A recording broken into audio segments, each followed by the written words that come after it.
Hello there, my dear ones. Sit down with me for a bit, and let's have a heart-to-heart about something many of you might be pondering. Should I rent or buy? It's one of those age-old questions, isn't it? And let me tell you, there's no one-size-fits-all answer. It's like trying to pick between a slice of pie or a piece of cake. Both have their merits, but which is best for you depends on your taste, your situation, and your goals.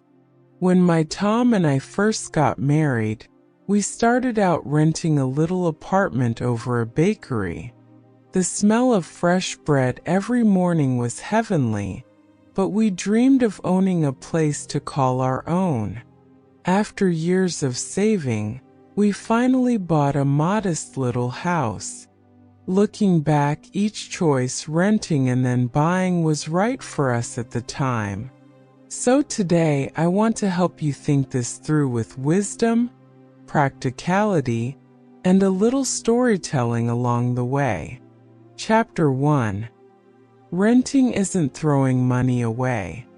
I've heard it said many times, renting is just throwing money away.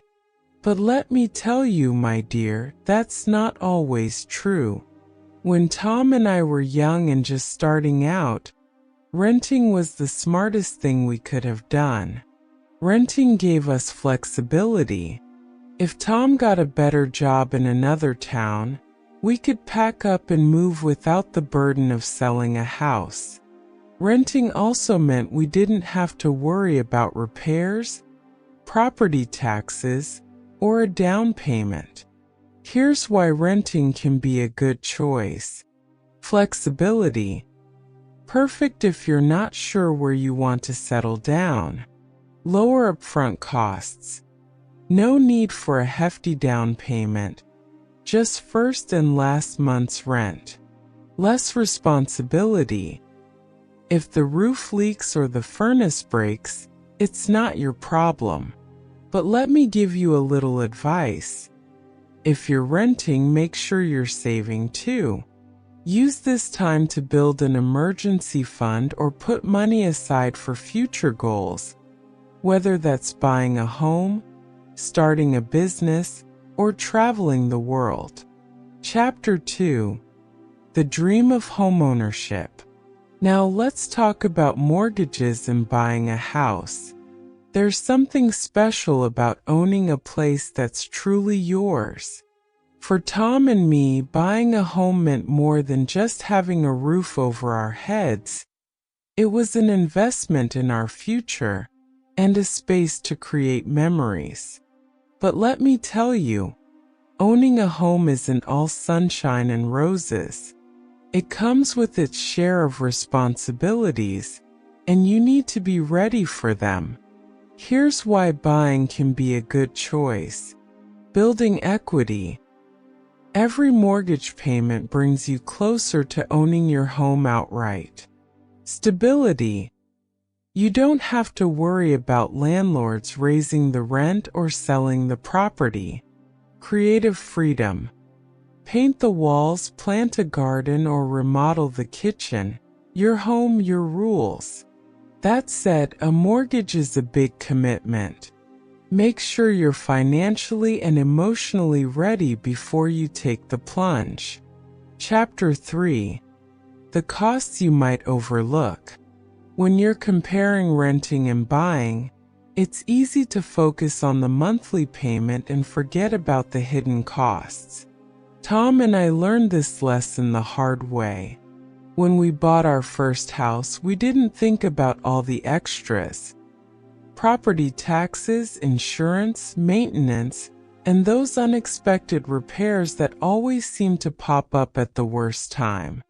One winter, the furnace went out, and let me tell you, that bill wasn't cheap. Here's what you need to factor in. For renters, security deposits, moving costs, and renter's insurance.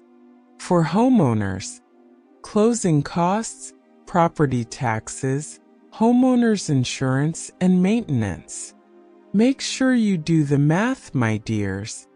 A house might seem affordable at first glance, but those hidden costs can add up fast. Chapter 4. The emotional side of things. Now let's talk about something that's just as important as dollars and cents: how renting or buying makes you feel. When we rented that little apartment above the bakery, it felt cozy and carefree. But as time went on, I longed for a place where I could plant a garden, put up shelves without asking permission, and know it was truly ours. Owning a home gave us a sense of pride and belonging, but I'll be honest, there were moments when it felt overwhelming, especially when unexpected repairs came up. Ask yourself, what kind of lifestyle do I want? How important is stability versus flexibility? Am I ready for the responsibilities of homeownership? There's no right or wrong answer here, my dears. Just what's right for you. Chapter 5. Storytime: Tom's take on the mortgage. Let me tell you about Tom's perspective on our mortgage. He used to say, a mortgage is like planting a tree. It takes time, but one day you'll have shade and fruit to enjoy. When we bought our first house, Tom made sure we got a mortgage we could afford. He refused to be house poor, as he called it, spending so much on the house that we couldn't enjoy life. We chose a modest home and paid extra toward the principal whenever we could. By the time we retired, the house was fully paid off, and it felt like a huge weight had been lifted.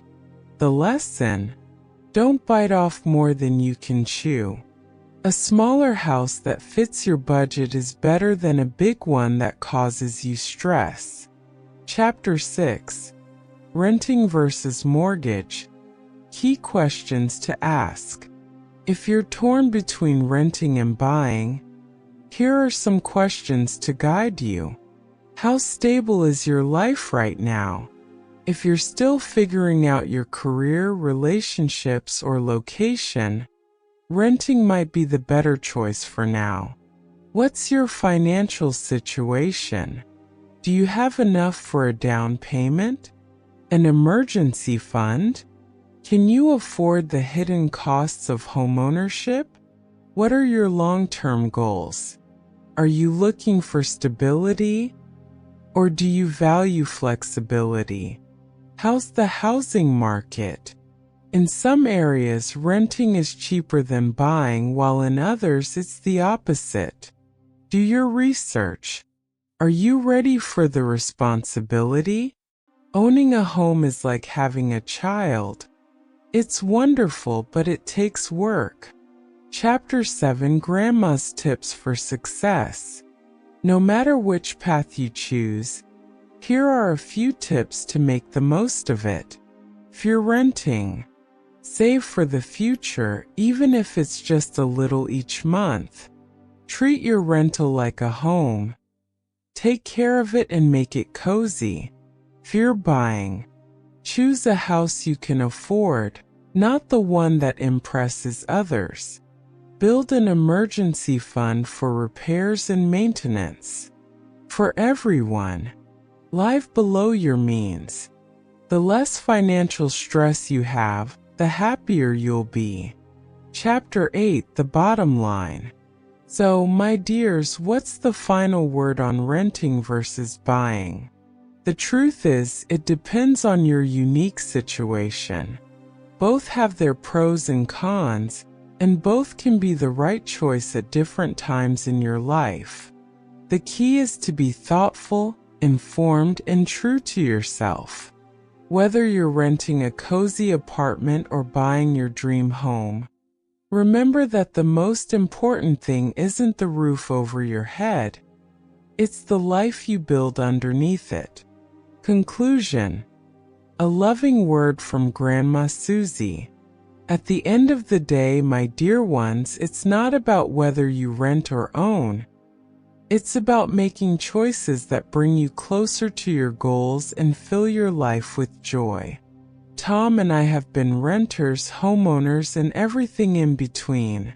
Each stage had its challenges and rewards, but what mattered most was the love and wisdom we brought to those choices. So take your time, do your homework, and trust your instincts. Whether you're renting or buying, remember that you're building a life, not just finding a place to live. With all my love and a warm hug, Grandma Suzie. Thank you, my dears, for spending this time with me. Remember, life's journey is better when we walk it together. If these stories and reflections warmed your heart, be sure to subscribe and join me for more wisdom, comfort, and a little sprinkle of joy. Together, let's keep growing one story at a time. Until next time, stay safe, stay hopeful, and remember, you're never alone. Grandma loves you.